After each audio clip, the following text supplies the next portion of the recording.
I tenim la presència en aquesta primera conferència de la tarda el periodista Eduardo Martín de Pozuelo. És periodista d'investigació, és periodista de La Vanguardia i potser ja el coneixeu de fa temps perquè ella a La Vanguardia va fer una sèrie d'articles. Uns van ser, per exemple, al voltant del tema del franquisme, uns altres al voltant del tema de la Shoah, de l'Holocaust, però potser l'heu vist com a novetat editorial aquests dies, aquestes darreres setmanes, precisament amb el llibre que es diu El franquismo cómplice del Holocausto y otros episodios desconocidos de la dictadura. És un llibre que acaba de sortir publicat. De fet, Eduardo Martín de Pozuelo va ser l'últim ponent que vam agafar perquè estigués en el seminari, però jo li vaig insistir que sí que el volia en aquest primer seminari sobre antisemitisme, perquè hi ha un gran mite encara avui entre la població d'aquest país, que és el mite que l'estat espanyol no va tindre res a veure amb el que passava arreu d'Europa mentre succeïa la Shoah. Doncs sobre això, sense més dilacions, us parlarà ara mateix Eduardo Martín de Pozuelo. Moltes gràcies per acceptar la invitació. Gracias, Xavier. Bueno, buenas tardes, amigos. En efecto, yo he hecho una serie de investigaciones que voy a intentar explicar un poco cómo las he hecho y qué conclusión he llegado. La primera consideración que tengo que hacer aquí es que, lo ha dicho Xavi hace un momento, es que yo no soy historiador, soy periodista y me he enfrentado a este asunto, digamos, a la hora de investigarlo como periodista, o sea, buscando la noticia, no exactamente.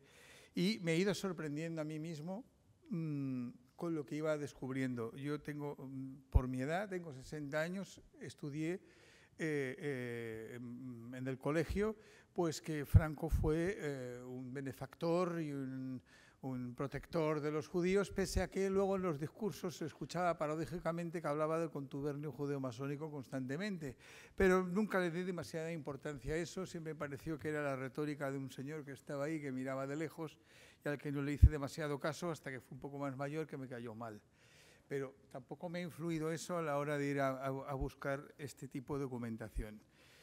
El libro que he sacado ahora, que se llama Franco, cómplice del Holocausto, tiene el título que periodísticamente creo que tiene que tener. Creo que Franco, por lo que he encontrado, fue efectivamente cómplice activo del Holocausto. No simplemente un comparsa o alguien que pasaba por allí o que tuvo noticia, sino que por omisión y en algún momento por acción tiene que ver en la Shoah, tiene que ver y participa. ¿Y cómo puede ser eso desde tan lejos como puede ser España? Ahora veremos desde tan lejos que no es un alemán, o sea que no formamos parte, era un país primero no beligerante y luego neutral, y pues no tiene por qué, cuál es el mecanismo para esa participación. Y ahí está, digamos, mi sorpresa o lo que yo intento y lo que yo aporto en el libro. Quiero decirles, y de entrada, que a mí me ha impresionado el efecto que ha tenido este libro. Y una de las cosas que más me han llamado gente diciendo que ya ahora algunos que ya se explicará esto, otros me han dicho que no estaban de acuerdo, gente que me ha llamado al diario, pues que no, que Franco protegió a su familia, etcétera. Bueno, yo creo que ahora hablaremos de ello. Creo que esas protecciones, si las hubo, que las hubo, fueron siempre debidas a una presión insoportable para Franco, que él ocultó toda su vida y que si alguien lo supo también lo ocultó. Por ejemplo, los aliados, probablemente los servicios secretos lo sabían, pero también lo ocultaron porque Franco les era mucho más útil como jefe del Estado español en la península ibérica, pues ante otros peligros mayores veían cómo era la Unión Soviética, el telón de acero, etcétera. Pues entre las cosas que más me han llamado y más me han impresionado siempre son las cosas más cercanas y más humanas. Y es que el otro día, algo de hace 8 o 9 días, recibí una llamada en el diario de un señor con voz muy potente, que luego y como muy jovial y joven, que luego resulta que me ha dicho por teléfono, yo aún no he estado con él, pero he hablado ya una docena de veces, tiene 82 años, ya lo he localizado, hemos hablado, nos hemos situado, he encontrado a su hermana también, etcétera, que me llamó para decirme, he leído tu libro, me trató de tú inmediatamente, y dice, y lo que dices en el libro es verdad, Franco no quería a los judíos. Y digo, bueno, y como me trataba de tú, ¿quién eres? Y dice, yo soy el hijo, no diré ahora el apellido porque pienso escribir el artículo en cuanto ahora he quedado con él. Dice, yo soy el hijo del jefe de la aduana de Les en el Valle de Arán en el año 1943. Y dice, mi madre, llorando, nos apartaba de la ventana. Estas son las notas que tomé el otro día mientras hablábamos, hemos hablado más veces. Mi madre, llorando, nos apartaba de la ventana para que no viéramos como mi padre, los carabineros y los policías, todos demudados y emocionados, entregaban a los alemanes que venían de Francia con sus camiones a las familias de refugiados judíos que habían llegado hasta España pagando con sus ahorros a guías españoles y franceses. Nos van a matar, oíamos gritar a todos. Mujeres y hombres que se agarraban, y niños que se agarraban a donde podían para evitar ser entregados a la división de las SS que había al otro lado de la frontera. Bueno, este hombre me ha dicho que es la primera vez que cuenta esto desde que lo vivió, o sea, desde 1943 hasta hace 10 días. En su casa jamás habían vuelto a hablar de estos episodios. Él veía cómo se llevaban los niños y tenía la orden, su padre tenía la orden de entregar a los judíos que venían refugiados, entregarlos había una división de la Wehrmacht y otra de las SS, a la de las SS. Este episodio me ha contado más detalles, ya iremos, que, en fin, el coronel de la Wehrmacht es el que le dijo, si crees que van a campos de trabajo te equivocas, estos, y señalando a los de las SS, les dijo, los llevan a matar, se los matan. Entonces es cuando esta familia entera franquista, funcionarios de Franco, se vinieron abajo porque emocionalmente no pudieron soportar lo que estaban viendo y lo que estaban haciendo, que era entregar a estos niños y a estas personas a los camiones que sabían que los llevaban a la muerte. El único truco que se les ocurrió sobre la marcha fue decirles a los guías franceses que les avisaran si iban a traer a alguien de vez en cuando, pues que les pudieran avisar un poco antes, y que si les avisaban antes, el padre del que me lo contaba daría la orden desde la aduana de que la patrulla de ese día de los carabineros de la Guardia Civil se hiciese en el lado contrario de la montaña. Y a los guías aconsejarles que no pasaran por dentro de núcleos urbanos, porque si pasaban por dentro de núcleos urbanos, aunque carabineros, guardias civiles y policías estaban absolutamente horrorizados con el hecho de detener a niños y ancianos y llevarlos a camiones que ya habían oído que los iban a matar, no podían, unos por otros no eran capaces de no hacerlo. El resultado es que, digamos que uno de los efectos que ha tenido, por lo menos este libro, y del que ya me siento solo por eso contento o orgulloso o creo que ha sido útil, es el que se hayan producido ya testimonios de personas que lo han vivido, que ya son mayores y quizás se iban a perder, y que confirman pues lo que yo creo que es la verdad, que es que Franco fue un profundo antisemita, judéofobo y todo lo que se quiera decir.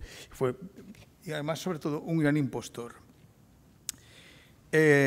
Normas, leyes, también otra cosa que por gente que me ha llamado estos días, dice en su libro y en sus investigaciones no habla de las leyes que había en España ya contra los judíos. Bueno, hay bastante documentación sobre eso. Yo ya digo que no soy historiador y no he querido entrar en ello, pero bueno, había una ley de fronteras que es la que aplicaban, que decían que el que tuviera marcado carácter judío no podía entrar, etcétera, salvo los que hubiesen tenido una colaboración o simpatía al nuevo régimen y al alzamiento nacional. Que eso, pues habría gente había algunos que por anticomunismo o porque les había pillado la guerra en determinado lugar, pues ya le pareció a Franco. Y esos serían algunas de las comunidades o algunas de las familias que sienten que no se sintieron tan perseguidos. Pero en realidad, viendo la documentación que he visto, siempre Franco tuvo una intención antijudía clarísimamente. Para mí es innegable. Luego pueden venir historiadores como Xavier y otros y encontrar más datos y desmentir lo que yo estoy diciendo ahora. Pero por ahora, por lo que yo he visto y leído en documentos auténticos, pues yo puedo afirmar en este momento que Franco, por acción y por omisión, fue cómplice del Holocausto y yo les digo el titular, porque para eso soy periodista y luego desarrollamos la idea, y en el momento que se convierte en cómplice absoluto, ya activo, es cuando ordena mandar una carta que la envía el Ministerio de Asuntos Exteriores de España, entonces estaba Gómez Jordana, al Ministerio de Asuntos Exteriores en Berlín. Si ya se han producido las primeras deportaciones ya de verdad para el exterminio en la zona de Bélgica, Holanda, y Luxemburgo y Francia, y cuando ya está así, se está produciendo eso, dice, mire, las personas no las quiero, pero sus bienes que quedan como son bienes de españoles, eso lo dice el documento español que encontraron los aliados, como los bienes son españoles, le ruego a su excelencia, al ministro que era von Ribbentrop, los ponga bajo la custodia de las autoridades españoles, cónsules y demás, que ya diremos quiénes son. De tal manera que a las personas las dejó matar y a sus bienes se apoderó de ellos. Espero que algún día se reclamen esos bienes que evidentemente España ha robado a estas personas. Y hechos, entonces, una de las cuestiones que en conversaciones sobre este tema que he tenido estos días y mientras hacía el libro y preparaba los reportajes, salen es cómo puede ser que Franco tuviera esta proximidad, una proximidad tan cercana y tan íntima con Alemania como para que Hitler le hiciera, que es el núcleo de la cuestión, la oferta antes de las grandes deportaciones de enviar a España a un número, no sé calcularlo, enorme, de cientos de miles de personas judías a España. Esta oferta la hizo reiteradamente y fue reiteradamente rechazada por Franco. Esto está escrito y es así.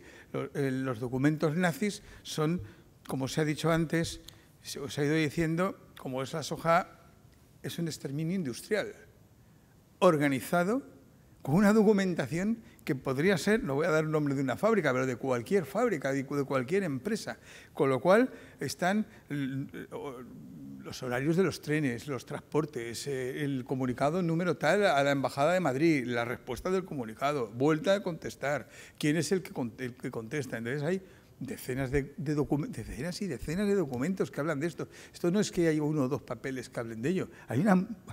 Yo he encontrado, no sé, igual 400 o 500 documentos que hablan de este asunto, en los que me he centrado especialmente, y luego colateralmente hay miles, y solo del asunto de la oferta nazi de enviar a España lo que ellos llamaron los Spanischer Juden, en los que no me parece que englobaran exclusivamente, es mi opinión y hago un paréntesis, exclusivamente a los sefarditas, sino simplemente a todos los que estaban, Bélgica, Holanda, Luxemburgo, Francia, Grecia. Yo creo que hicieron una raya y dijeron, de aquí para abajo es Spanischer Juden, estos que vayan, si Franco los quiere, el amigo Franco, que haga lo que quiera con ellos. Y esta oferta fue, como digo, reiteradamente rechazada por ello. ¿Yo hasta qué hora tengo tiempo? No, pero sí, ¿no? Bien, me avisas. Vale. Bueno,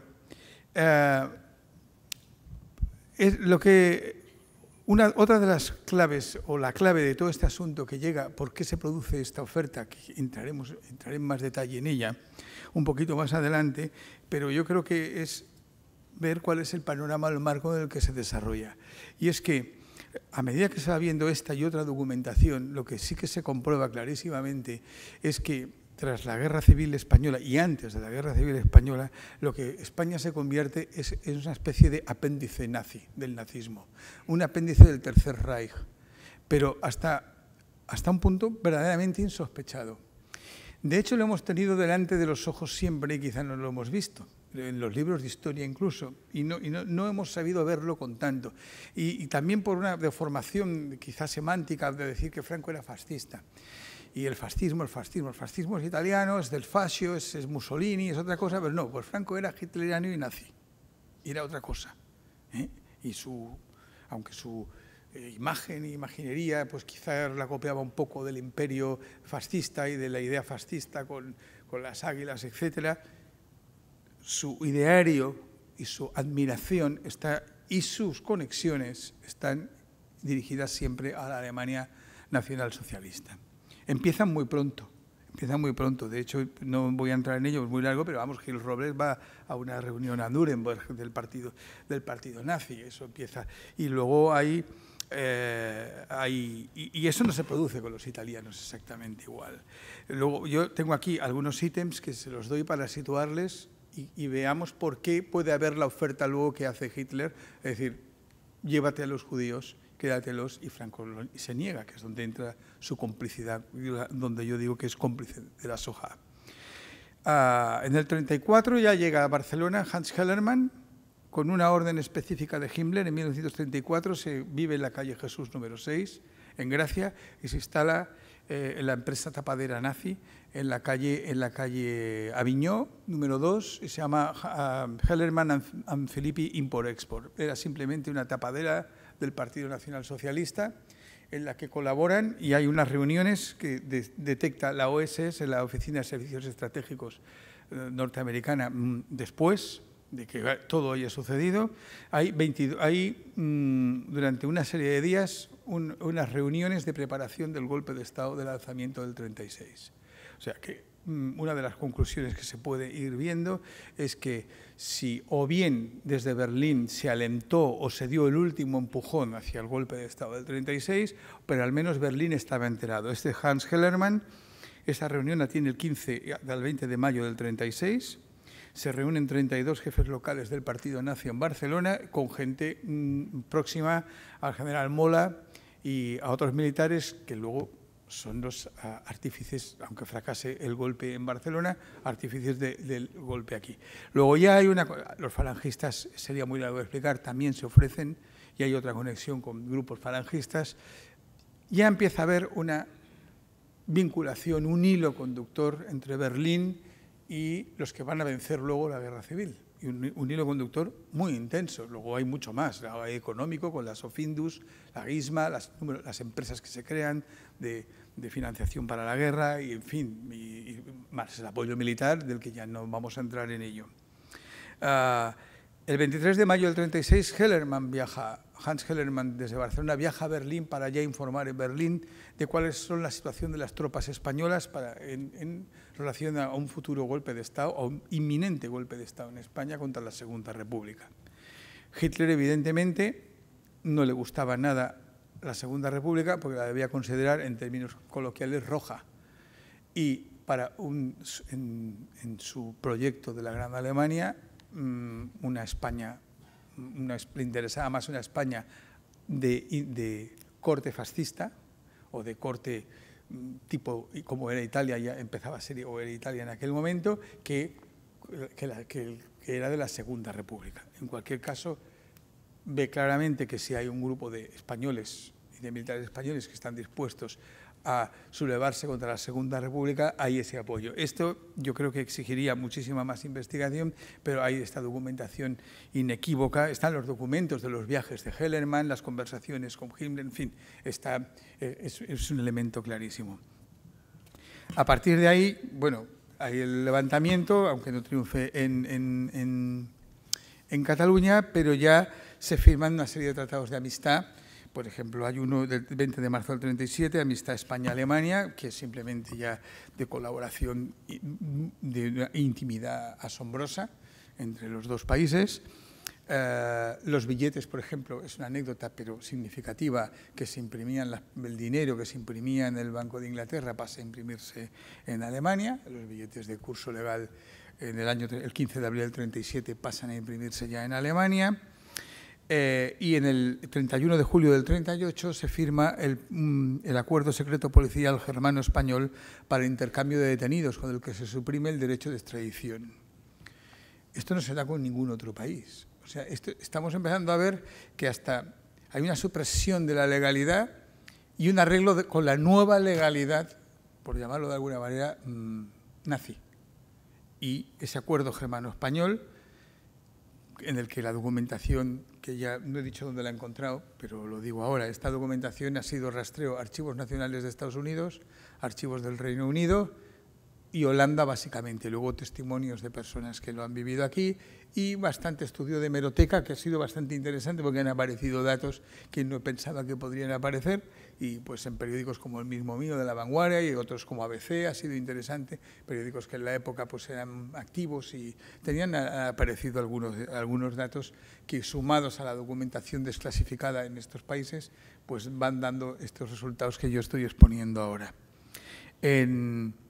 Hay este pacto del 31 de julio del 38 que se niega, ha sido negado durante mucho tiempo, pero aparece una copia completa, por ejemplo, en el registro de Sofindus en el año 45, después de la guerra. El FDI encuentra una copia completa. Sofindus era la empresa madre del conglomerado de ayuda entre España y Alemania, donde les venden el wolframio, etcétera.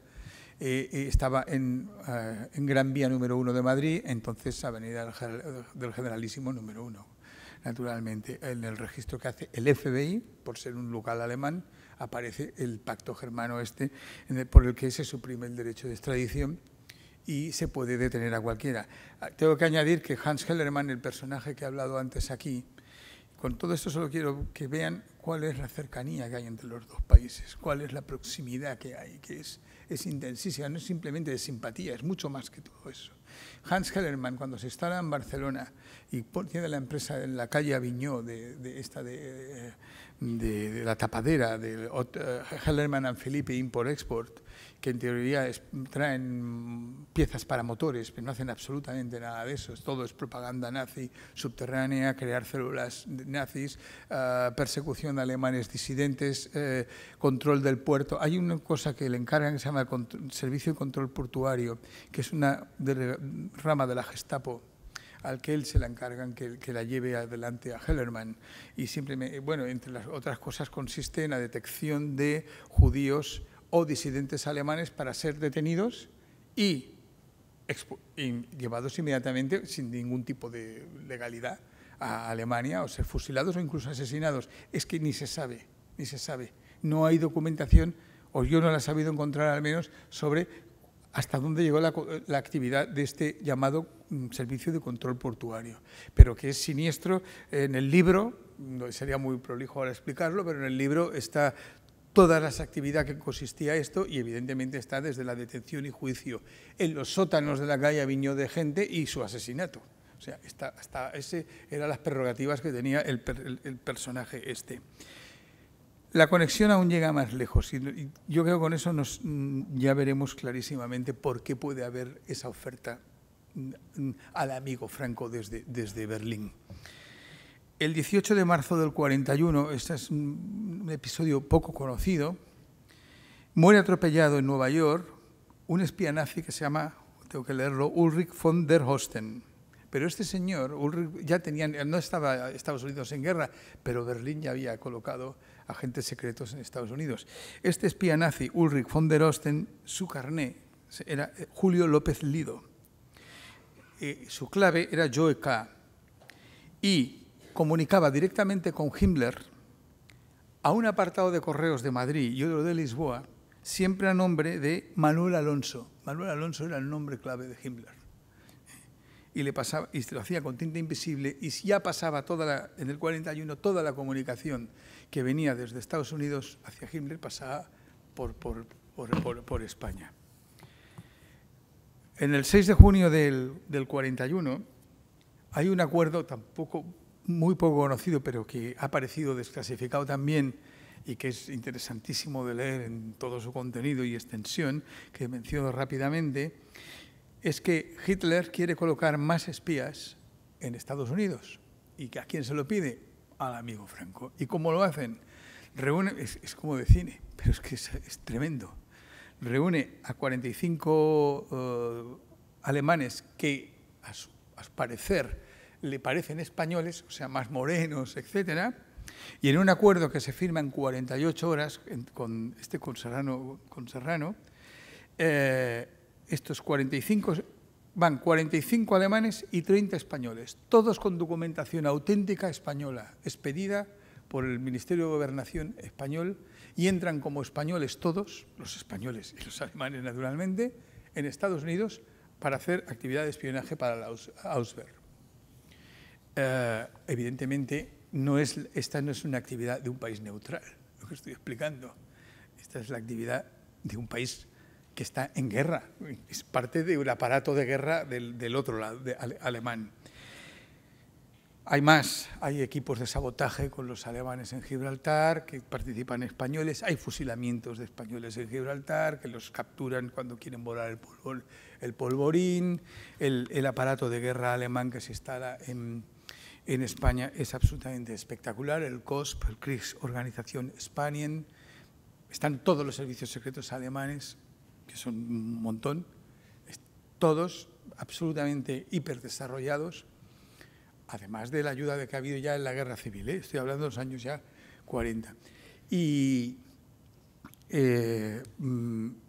están además militares asesorando en el desarrollo pues, militar y de control de la población española de la posguerra.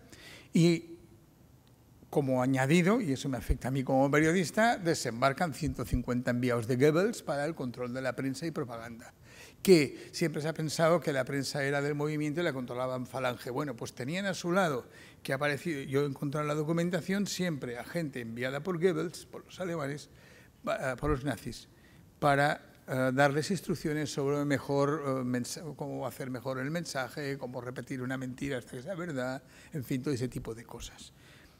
Y todo eso, en todo eso siempre hay algún matiz o algo en el que, como he oído el ponente de esta mañana, se ve la judeofobia y el antisemitismo. Se transmite sistemáticamente, siempre está latente, mientras lo ves. O sea, habría que leer los documentos, quizá en el libro no sé si lo he sabido expresar bien, en este y en el anterior, pero ya les digo que se va viendo. Bien, ese es el marco y yo creo que, y podría extenderme más, con muchísimos más detalles sobre la conexión Tercer Reich, España. España, evidentemente, Franco no es neutral, es un apéndice alemán, y en ese marco es donde se entiende que el 31 de marzo del 43 haya una oferta formal por escrito, como hacen los nazis, por escrito y con sus sellos, alto secreto, con todo le ponen allí, firma todo el mundo y tal, una oferta formal de la entrega de Spanischer Juden en un número indeterminado a Franco. Y entonces lo que ocurre, le dan un plazo. El plazo límite es 31 de marzo del 43. 31 de marzo del 43 es el día que se lo ofertan y le dan 3 o 4 meses para que acepte o no acepte y que esto se ponga en marcha. Tienen que poner en plan su logística de transporte, los nazis. La tienen diseñada en un sentido, está Eichmann en el tema, pero la pueden poner los trenes en dirección a Hendaya y a Irún y empezar a meter a los refugiados deportados en aquel momento hacia España. El problema que se produce, primero, es que no hay una contestación formal de España en ningún sentido. Y la cosa que pone nervioso a los nazis porque no entienden cómo no les contestan inmediatamente, o sea, cómo no funcionan con sus mismos parámetros. Hay una especie de silencio. Entonces, hay una serie de cartas que son también muy curiosas de leer, en las que van insistiendo del Ministerio de Asuntos Exteriores alemán al embajador nazi en Madrid. Oiga, Molke y otro, que ahora no recuerdo el nombre, que falleció de una apendicitis, le van diciendo, pero ¿qué hacen estos españoles que no contestan? Por favor, hagan el favor de reiterar al Ministerio que nos den ya una respuesta, porque tenemos que poner en marcha todos nuestros planes. La respuesta, hay una que es verbal, que la hace José María Dusinague, que era director de la División Política del Ministerio de Asuntos Extranjeros de España, José María Dusinague, dice que no se permitirá, textualmente le dice al alemán, no se permitirá a los judíos de nacionalidad española entrar en España. Esta es la respuesta que le da. No, vamos a decir que no. Los alemanes reiteran y les dicen, es que las medidas, les dicen los alemanes, los nazis, quiero matizar, los nazis, reiteran, dice, es que las medidas generales contra los judíos, son las leyes que se están aprobando cada vez más extremas, hasta que llega, bueno, ya llega todo de Wannsee, etcétera, que yo no voy a entrar en ello porque eso sí que está en todos los manuales de historia. Pero les dice, las medidas generales contra los judíos, aniquilación, evidentemente estamos hablando, se van a aplicar contra los judíos de Spanischer Juden, se van a aplicar también, avíseles al embajador. El embajador vuelve, dice textualmente, ruego informar al gobierno español de ello, dice el comunicado. Son comunicados secretos, están cifrados siempre y son del ministerio a embajada, siempre secretos, con la famosa Enigma, la máquina aquella, ¿no?, que utilizaban. Descifrados allí y luego encontrados por los aliados al final de la guerra, cuando entran al registro, en los dos, tanto americanos como británicos, van encontrando esta documentación, que está mucha en alemán y mucha en español, porque hay la traducción, en fin, hay todo y hay otras que son documentos son interceptados por los servicios secretos, sobre todo con referencia a los salvadores, que ahora haré algún comentario sobre ellos. Eso hay mucho que es interceptado por los servicios secretos británicos. Debían enviarlo por señal de interpreto, de telégrafo o algo así, y los británicos estarían ahí con la antena, porque se ve que se les interrumpe a veces el mensaje y se lee mal, y eso está en los archivos nacionales del Reino Unido. Pero siguiendo con lo que iba. Bien, en esta fecha que les comento, ya estamos en enero del 43, Dussinage dice, no van a entrar los Spanischer Juden aquí, no los queremos. La respuesta primero es verbal y se lo dice al embajador. Y entonces el embajador hace un informe a Berlín y dice, es que no quieren, y vuelven a insistir. Dice, dígales que vamos a aplicarles las leyes, que todas las leyes que estamos en marcha. Y vuelven a contestar, no, que no, esto es Moltke, el que dice, no los vamos a aceptar. Podría, en fin,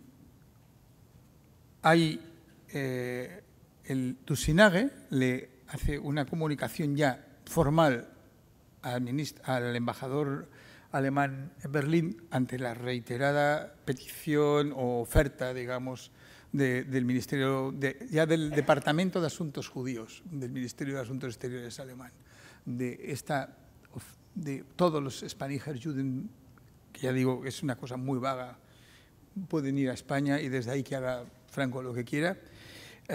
Bueno, hay esta reiterada oferta y hay ya un momento en el que nuevamente Dussinage le dice al agregado de la embajada, que se llama Henke, en Berlín, que el gobierno español ha decidido no permitir en ningún caso la vuelta a España de españoles de raza judía que viven en territorios de jurisdicción alemana. Que no. Y que no. Entonces, dice, y le sugiere, mándelos a Turquía. Le dice, mándelos a Turquía. El alemán le dice, no, en Turquía ya tenemos un problema con este asunto, ya estamos deportando a la gente, Turquía también es país amigo, no se entren ustedes a darnos consejos de qué debemos hacer. España sí, España no, Turquía no entramos ahí. Pero la respuesta también es por escrito, siempre es por escrito. La respuesta alemana y las españolas unas son por escrito o las vemos en los documentos alemanes que recogen lo que verbalmente les ha dicho o Dussinage o Gómez Jordana o algún otro personaje. Normalmente son estos dos, básicamente son estos dos los que van dando la respuesta.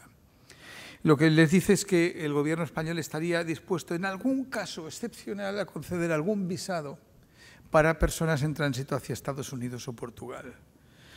Y Alemania dijo, bueno, en algún caso excepcional, como hay en un momento, dice, de 25 en 25, y dice, los nazis dicen, no, esto no funciona, no es el plan que tenemos en Alemania para el asunto, lo que ellos llaman el asunto judío, no va de una persona de aquí y otra de allí. O sea, esto funciona de otra manera.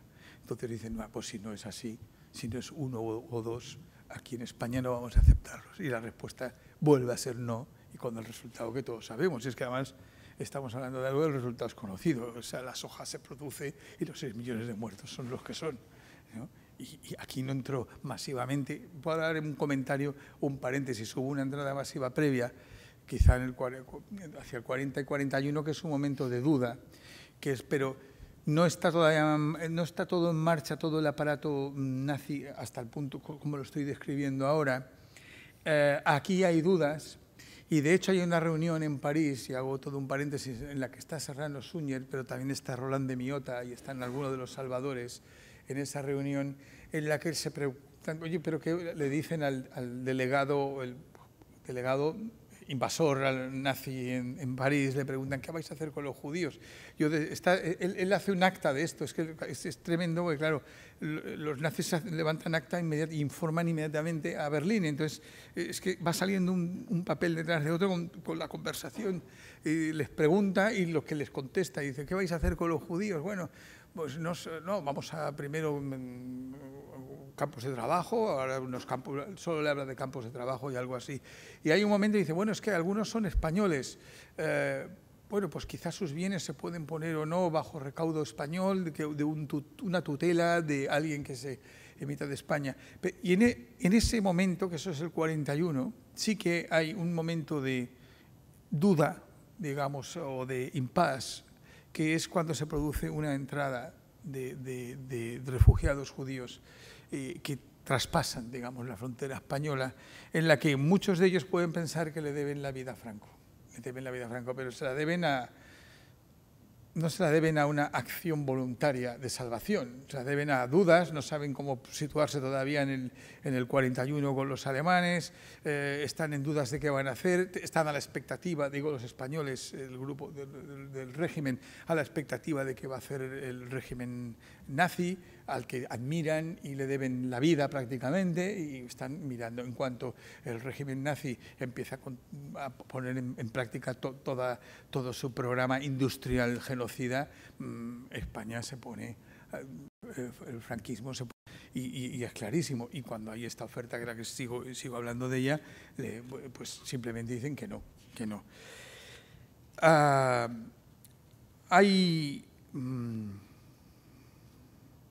Hay una de las que comentaba hace un momento, tengo aquí, voy teniendo notas porque son fechas en realidad, pues hay un momento dado le dice, bueno, dice España, dice,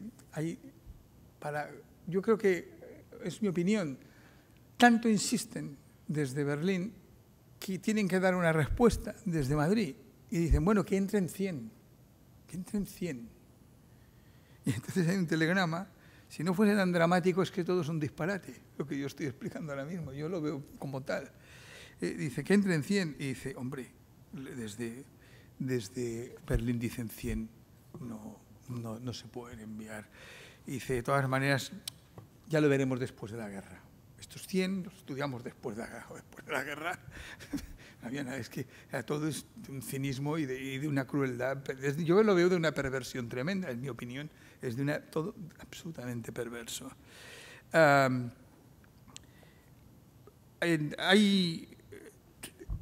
Hay una incomprensión permanente en Berlín sobre la actitud española de ¿por qué no los quieren?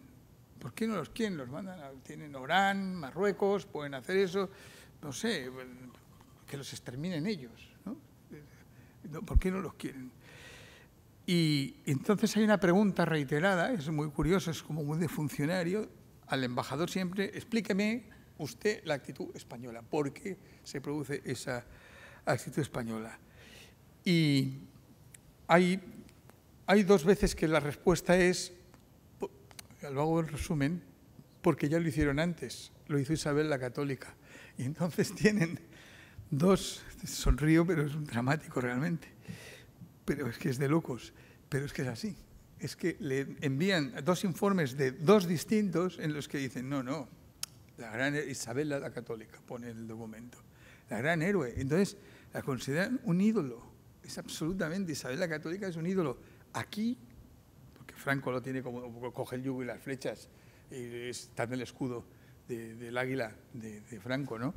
Y en el lado alemán también, claro, dicen, claro, entonces lo comprenden, claro, estos ya en 1492 se adelantarán a nosotros y empiezan a entender la actitud, sin entender absolutamente nada, lo que está ocurriendo naturalmente, pero en cualquier caso siempre en un discurso judeófobo, antisemita, Y lo que más miedo da al leerlo es con la frialdad que está expresado todo. Cuando uno va leyendo estas cosas que parecen informes de una empresa, ¿verdad? O de cualquier, una cosa, un informe de balances de empresa parecen, ¿no? Y sin embargo están hablando de seres humanos, te los envío, no los quiero, hoy sí, esto, bueno, en fin. Durante todo Berlín pide finalmente, bueno, finalmente no, en varias ocasiones, cuál es la actitud española. Hay lo de Isabel la Católica y hay más. Para que quede constancia en el Ministerio, por si hay alguna reclamación española. Es curioso el respeto que tienen a Franco, yo creo que es por la amistad y esta proximidad que he ido diciendo y explicando antes. Llegan a hacer resúmenes de las ofertas que han hecho, y las reproduzco en el libro y aquí las tengo,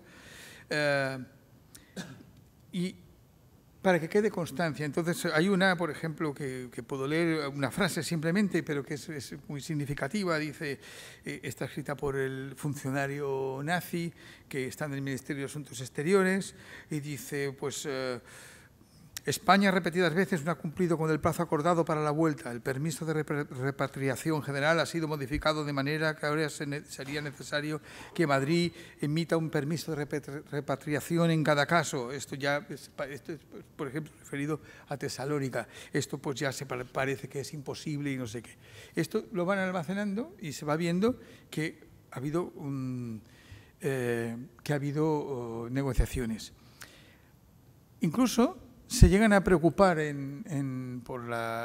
otros documentos muestran que se llegan a preocupar tanto de que se pueda sentir molesto Franco con toda esta larguísima negociación frustrada de entrega o deportación de judíos hacia España.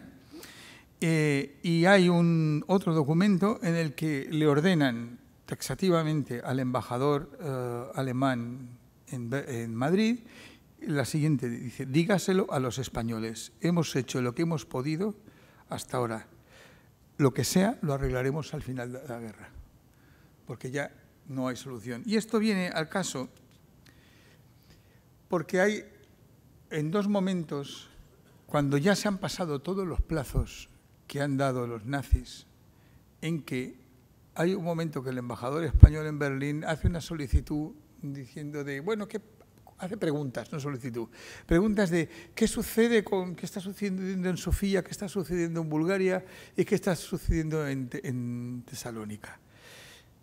Ha pasado el plazo y las deportaciones ya se están llevando, están terminando, ya, es tremendo. Y esas preguntas, vistas en frente, que ha habido una reflexión en el Pardo, y han dicho, nos hemos equivocado o algo así. No. Hay dos hechos que marcan, yo tenía las fechas por aquí, pero da exactamente igual. Hay dos hechos que marcan el por qué sucede eso. Uno de ellos, Franco comete un error político garrafal, que es el reconocimiento de un presidente títere, Laurel, en Filipinas, amigo de Japón. Y Estados Unidos, cuando Franco le manda una carta de felicitación al tal Laurel, los Estados Unidos se presentan en el Pardo, de la Embajada de Estados Unidos, y le dicen, hasta aquí hemos llegado. O sea, esto sí que no. O sea, ya sabemos lo que usted está haciendo, sabemos el juego que se trae entre manos, que lo sabían. Pero ya lo de apoyar encima al presidente títere filipino, con la que tenemos liada en el Pacífico, dicho llanamente, no. Y la presión es tan feroz, este es otro tipo de documentación, pero que encontré en otro momento, pero que liga perfectamente con esta. Es tan feroz que Franco se ve obligado a hacer un Consejo de Ministros extraordinario.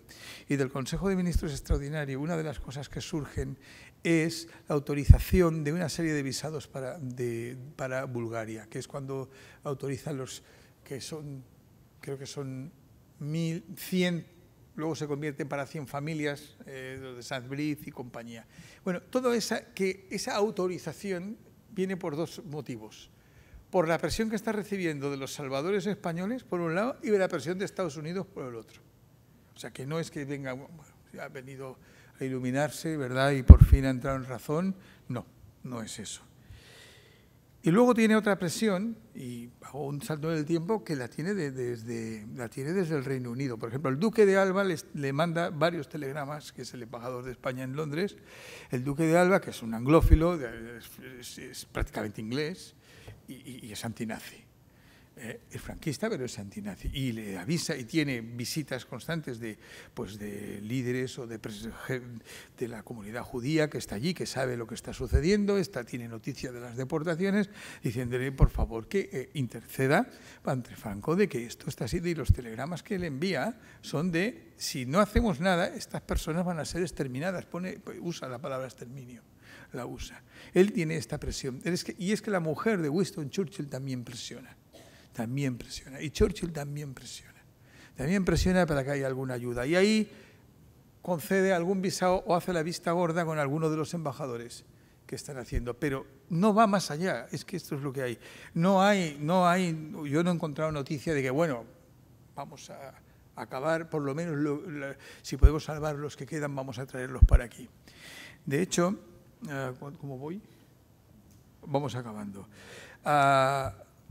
La presión, por ejemplo, de esta presión la que hace Romero Radigales y de la que estoy hablando ahora mismo, surgen los dos trenes de los poquísimos supervivientes de Tesalónica, que los llevan, primero los concentran en Bergen-Belsen, y al que llaman campo de trabajo, y evidentemente es de exterminio, solo hay que ver las fotos y lo que sucedió allí dentro, y los llevan allí, y esos dos trenes vienen con 360 personas en cada uno de los trenes hasta España.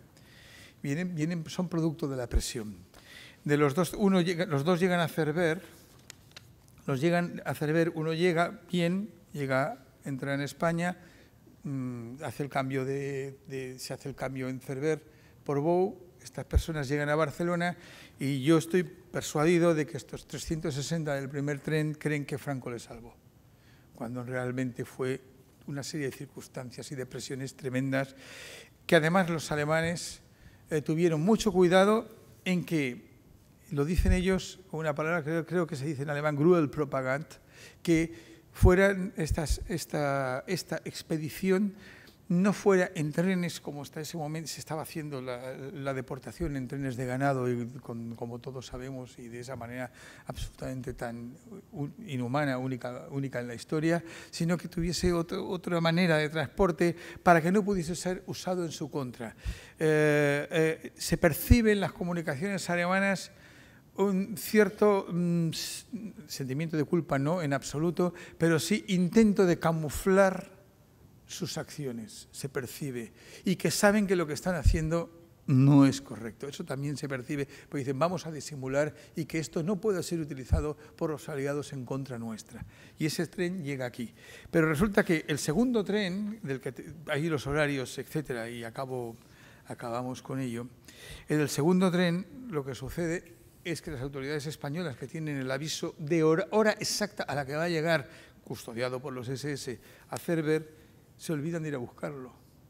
Y en este tren, que me he traído aquí el documento, que está archivado como German Foreign Minister 33, en fin, es este que está aquí traducido, sí, y lo trae a Fontaden, el SS que manda el tren pues se ve obligado a llamar a Berlín y preguntar ¿qué hago con esta gente?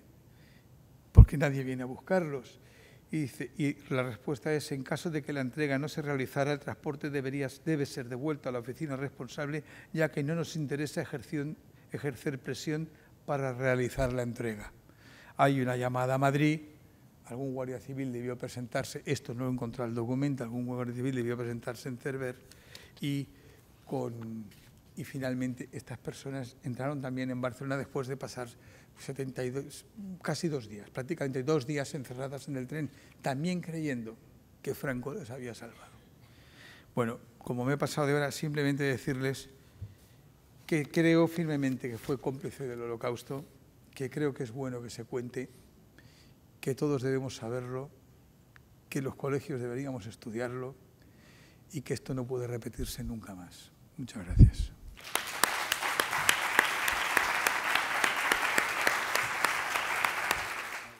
Gracias, Eduardo, por tu intervención. Algunas de las cartas y telegramas y los intercambios entre la Embajada, Madrid, Berlín, que has mencionado, algunos los pudimos leer en una exposición que supongo que conoces, que era Visados para la Libertad. Sí, la de Julio Palencia, por ejemplo. Exactamente. Sí. Y bueno, es absolutamente escandaloso. Tremendo. Y al final de esta exposición hay una reflexión, y me gustaría que tú elaboraras, hasta qué punto, terminada la Segunda Guerra Mundial, el régimen de Franco utilizó el papel que habían jugado personajes como Ángel Sanz Ruiz, como Romero Radigales, los salvadores, lo que se ha llamado los salvadores, para reconciliarse con los aliados y hacer creer que esta era la política oficial, cuando de hecho muchos de ellos incluso fueron sancionados o experimentados, cuando no directamente expulsados del cuerpo diplomático. Como Palencia, sí. Y hasta qué punto, o sea, cínicamente se utilizó esto, y si tú crees que años después, al hacer esta exposición, al introducir esta reflexión, el Ministerio de Exteriores ahora reconoce esta utilización que se hizo de esta gente y reconoce cuál fue el papel. En el libro, que claro, tiene otra, lo haces con más reflexión, está esta reflexión. Lo que hace Franco, por eso es el gran impostor y es un gran mentiroso y creo que es un gran traidor, es que en fin, es un tipo estupendo, es que después de este comportamiento absolutamente de complicidad en el mayor genocidio de la historia industrializado, en el que incluso intenta o ordena apoderarse de los bienes de las personas que están llevadas a la muerte, que esto ya es el colmo, es como ya más perversidad no se puede, el que, como ha dicho, sanciona a Julio Palencia. Julio Palencia lo persigue la Gestapo y los españoles, y luego lo degradan. Y para salvar a la gente no se le ocurre más idea que adoptar a dos personas y ponerles su nombre. Yo pude hablar con Miquel Askenazi, que es el sobrino de Claudine Arié, es la que sobrevivió y ha muerto también en Argentina, y se te saltan las lágrimas porque hablan de don Julio, que es emocionante oír hablar. Bueno, lo que hace Franco, lo que hace el franquismo es apoderarse absolutamente de todo esto y presentarlo, por ejemplo, en Naciones Unidas, que somos el último país en llegar, ¿verdad? Ya incluso después de Israel. Y presentarse como, bueno, no hemos sido tan malos, hemos hecho todo esto. Vienen 2 trenes que llegaron de Tesalónica, los 8 o 10.000 que entraron en el 41 huyendo por aquí, los que pasaron por la frontera, que los dejamos pasar. Bueno, que no es verdad, que eso sería otro episodio que no entrado. Algunos pasaron, otros están enterrados en la montaña. O sea, no pasó todo el mundo. O sea, esto es una historia con grises, negros, blancos y oscuros. Yo reitero lo que he dicho antes. Para mí esto sería materia... Aquí tenemos un profesor de universidad, un catedrático. Para mí esto es materia de colegio. Es donde se tiene que estudiar. Y digo una cosa más. Antes he dicho que lo teníamos delante y no lo veíamos. Es como la carta de Edgar Allan Poe, esta que la esconde justo a la vista. Solo sabiendo que los diplomáticos españoles que veían con sus propios ojos las deportaciones tenían que falsificar la documentación para poder salvar a alguien, podemos deducir que la orden que tenía era la de no salvar a nadie. Es que era algo casi de cajón el asunto. Ahora, luego ha parecido que era mucho más grave el tremendo. Y la exposición Visados para la Libertad ojalá continuara y no sé, yo es que creo que todo lo que se hable del Holocausto es poco, o sea, siempre me parece poco. Una otra pregunta, sisplau. Sí, pero una puntualización sobre los Spanische Juden, que decías que no se sabía bien dónde ponían el paralelo al que se llamaba. Spanische Juden se refieren a aquellos judíos descendientes de los que se nacionalizaron españoles a raíz del viaje de Pulido en los años 20, que el gobierno español, entonces era la monarquía, les autoriza a adquirir nacionalidades españolas y demuestran que son de ascendencia sefardita. A esto se refieren, no depende del paralelo, sino de que pudieran estar en las listas correspondientes al Ministerio de Asuntos Exteriores de la época. Lo sé, pero es que esa lista era muy corta. Sí, pero estos son los Spanische Juden para los alemanes. En cuanto al tema de la función de la Gestapo en España, en mi familia hay experiencia directa. La Gestapo actuaba en Barcelona, por lo menos, no sé en otros sitios, en Barcelona, en paralelo con la policía, con los grises. O sea, si entras en la jefatura de policía de Villa Laietana, no sé si ahí han guardado los archivos, pero ahí interrogaba a la Gestapo, vestida de Gestapo, a todas las personas que tuvieran apellido con consonancia germánica, porque primero buscaban cómo enviar al frente alemán alemanes refugiados, no opositores, sino gente que tenía hijos de 20, 25 años para enviarlos a la fuerza desde España al frente a Alemania, luego a los opositores y luego el control de los judíos. Pero que no se escondían, iban con su uniforme alemán y estaban en la policía interrogando como alemanes. Sí, bueno, a eso me refería de esta conexión tan intensa entre el régimen nazi y España. Pero una aclaración sobre los Spanische Juden. Es verdad, es la ley de Primo de Rivera, la que se firma, etcétera. Pero la documentación alemana, aunque hace una referencia genérica a todo eso, y evidentemente yo también pensé que se refería a este contingente, luego, a medida que se va leyendo la documentación, se ve que es mucho más amplio. Y de hecho, también lo interpretan así algunos de los salvadores. Por ejemplo, la carta que ha hecho referencia usted, de Julio Palencia, en lo que dice es, quiero visados sean de cualquier nacionalidad, porque realmente el asunto se va de ahí. No, pero quiero decir que todos extienden la idea más allá de los que tengan el visado o el pasaporte español de la época de Primo de Rivera. Yo creo, y esto es una convicción de todas maneras, porque tampoco hay tantos, por ejemplo, en Bélgica, Holanda y Luxemburgo, en todo lo que es Benelux, no hay tanta población. Y sin embargo, ahí hay una oferta muy grande por parte de los nazis de población muy grande hacia aquí. ¿Perdón? Dinero. Bueno, es donde se quieren quedar con el dinero, claro, efectivamente. Següent pregunta, sisplau. Buenas tardes. Quería agradecer primero el que haya participado, el que haya podido participar en el simposium, en el seminario, y quería hacer simplemente dos pequeñas notas. La primera, en el comentario de que los Spanische Juden que hubiesen podido volver a España, quisiera comentar que caso, por ejemplo, de Estados Unidos, llegó un barco con judíos, sabían exactamente lo que iba a pasar y tampoco los dejaron entrar. Claro. Es decir, perdón, no intento para nada defender al franquismo. No. Es decir, que esto no es un puro elemento español. Es decir, los judíos estaban condenados a muerte y no lo recibían en ningún sitio, aún sabiendo que lo podían hacer. Y el segundo comentario, simplemente por anécdota, yo soy, en lugar de ser Spanische Jude, yo soy Deutsche Jude. O sea, yo soy hijo de alemanes refugiados en España, y en un momento determinado el consulado alemán convocó a todos los alemanes al consulado. Mi padre en aquel momento no fue y se dio cuenta de que solamente habían convocado a los alemanes judíos y no a los alemanes no judíos. Cuando los tuvieron allá, los quisieron deportar y mi padre y otras personas fueron a la policía, denunciaron el hecho y les obligaron al consulado a soltarlos. Simplemente eran estos dos comentarios. Gracias.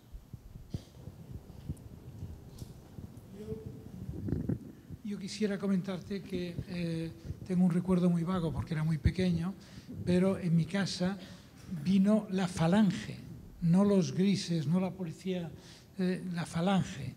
Y entonces mi abuela, pues al abrir la puerta con cuidado y tal, le pegaron un empujón y la tiraron al suelo. Estaba ella sola en casa, mis padres no estaban, y lo único que sé es que registraron la casa y luego mi padre, al día siguiente o 2 días después, cogió a toda la familia y se refugió en Begas, un pueblecito afuera de Barcelona, y abandonó la ciudad de Barcelona.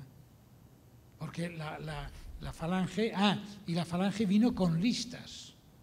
Con listas de judíos. Con listas de judíos que vivían en Barcelona. Y una parte de mi familia,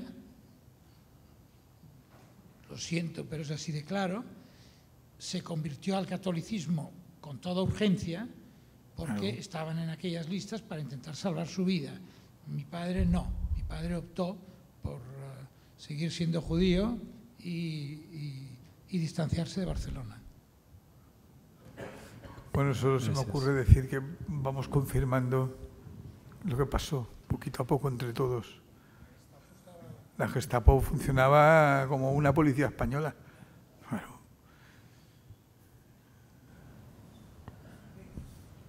Ara, una pregunta ja i farem dues preguntes més per anar...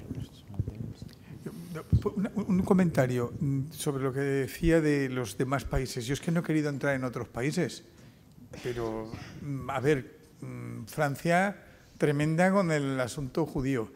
Los ingleses, claro, oscuros también. Estados Unidos tuvo un gran protector, que fue un tal Eastman, pero también pasó lo que pasó. Tenemos la historia del éxodo, del barco y tal, que hasta se ha hecho una película. Israel tuvo que... El protectorado de Palestina se convirtió en Estado de Israel como se convirtió. En fin, esto es la historia de una persecución, que aquí nadie está... todos. Y lo que es más grave, y una anécdota que no he contado hasta ahora, que es que hay una carta para darle un poco más sobre lo que usted decía hace un momento, hay una carta de Harold Michael, que era el jefe del protectorado de Palestina, que le escribe a Anthony Eden, que entonces era ministro de Asuntos Exteriores y luego fue premier.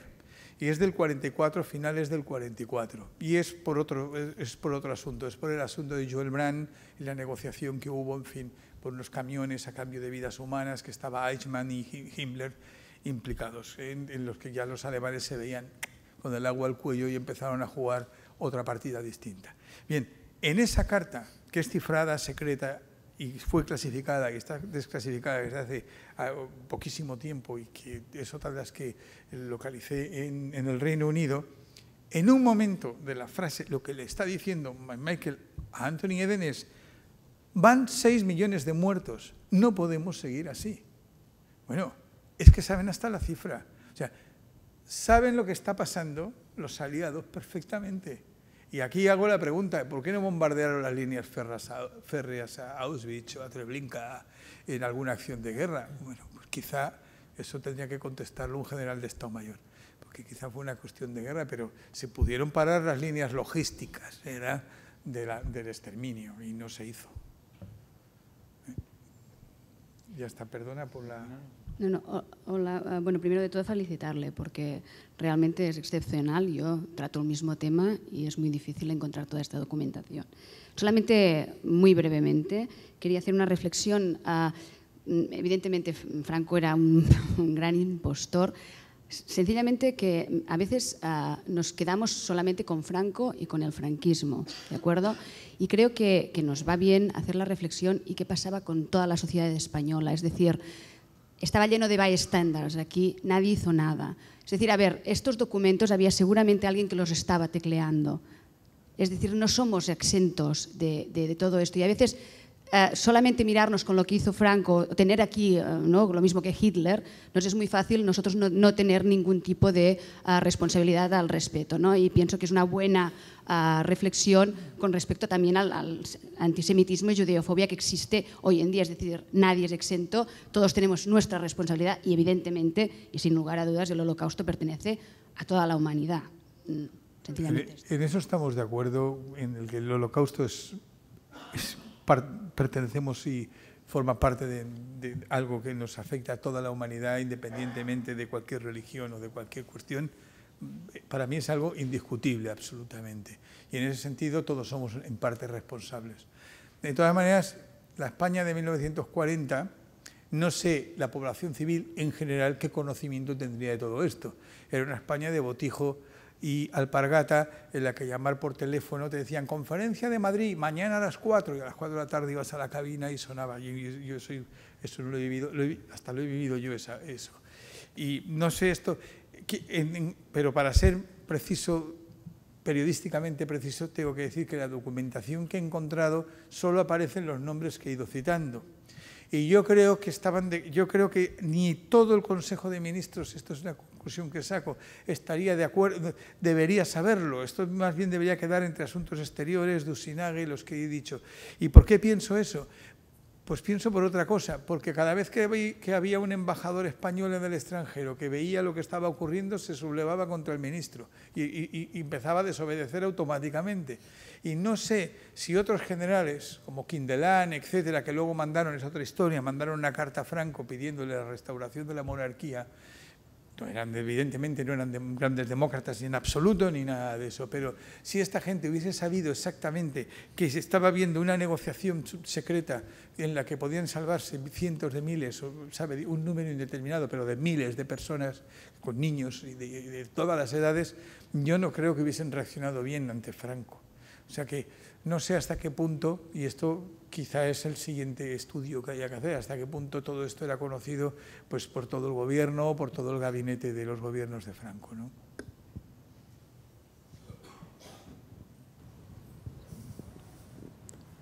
Bueno, pues agrair a Eduardo Martín de Pozuelo i crec que es mereix un gran aplaudiment de suport perquè continuï la recerca.